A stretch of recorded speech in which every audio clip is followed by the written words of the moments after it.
Meus amores!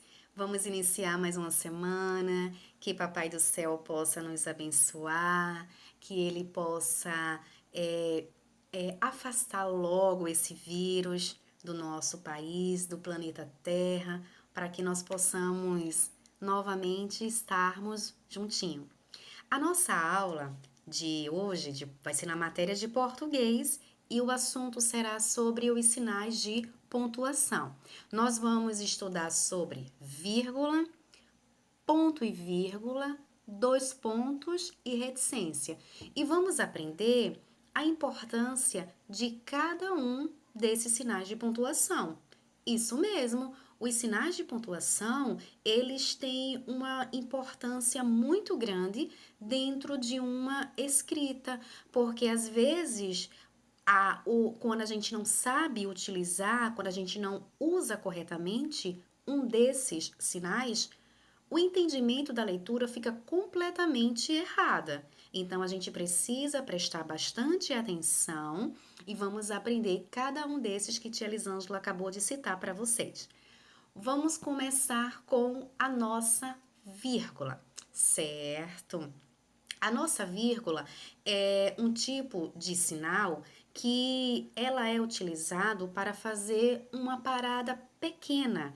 Estamos lendo e aí a gente dá uma pausa pequena para que a gente possa entender melhor o que estamos lendo, certo? Essa pontuação que nós começamos a estudar, que se chama vírgula, ela é utilizada em algumas situações. Vamos aprender quais dessas situações nós somos obrigados a usar o nosso sinal de vírgula. Vamos lá. Um dos fatores assim importantíssimo que nós temos que prestar bastante atenção na utilização da vírgula é quando nós vamos enumerar. Por exemplo, quando nós vamos citar várias coisas, nós temos que usar a vírgula. Por exemplo, se eu digo assim, eu fui à feira e comprei banana, melão, manga, abacate e jaca.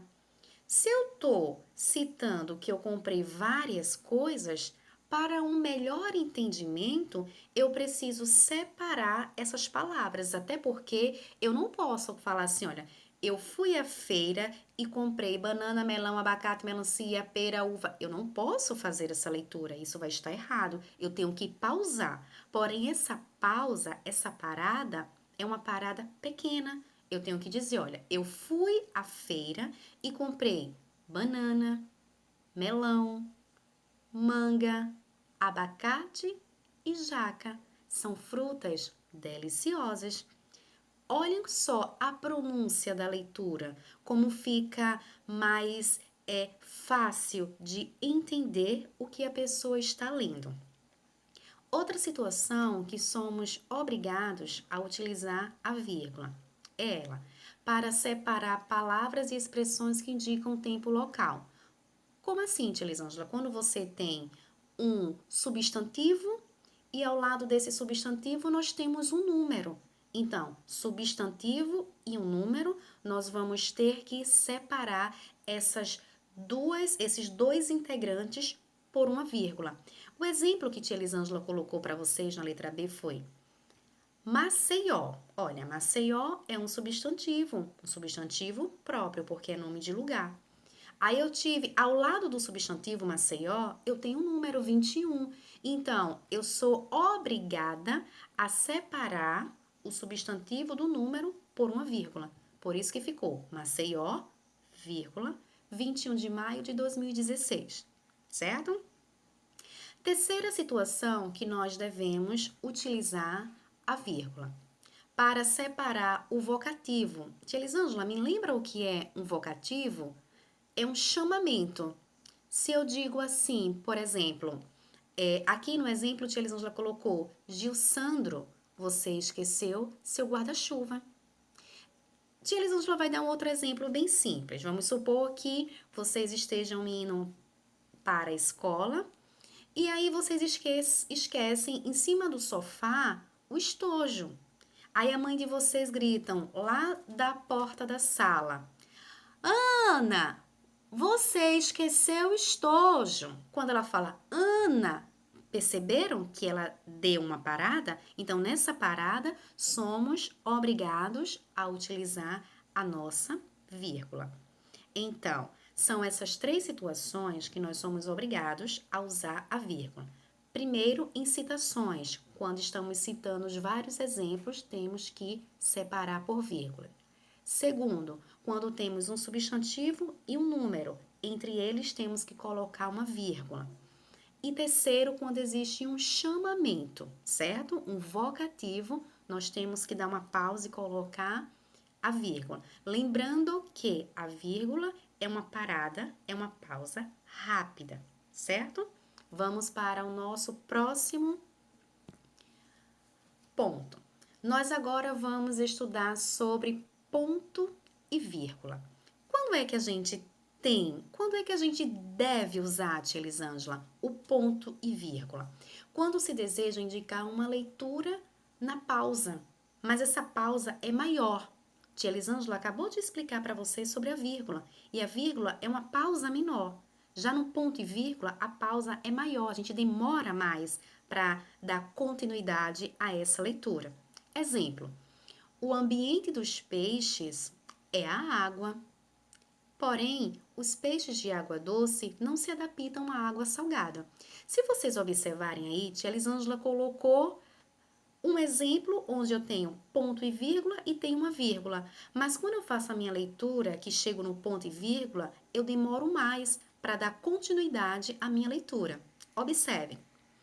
O ambiente dos peixes é a água.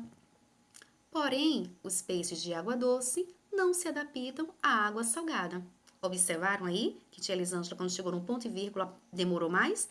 Na vírgula, tia Elisângela pausou, parou, mas foi mais rápida, certo? Agora nós vamos entender quando devemos utilizar dois pontos, certo? O sinal de dois pontos nós vamos ter que prestar bastante atenção, porque muitas pessoas, muita gente erra na utilização desse sinal, dessa pontuação. Então vamos lá. Quando é que a gente utiliza, né, o sinal de dois pontos? Quando a gente quer dar uma explicação, certo? Se a gente quer dar uma explicação, a gente utiliza o sinal de dois pontos, certo? Por exemplo, se eu digo assim, Ana não foi para a escola. Se eu quero explicar, se eu quero falar o motivo do qual ela não foi, eu terei que colocar os dois pontos e falar a minha explicação. Ana não foi à escola. Dois pontos.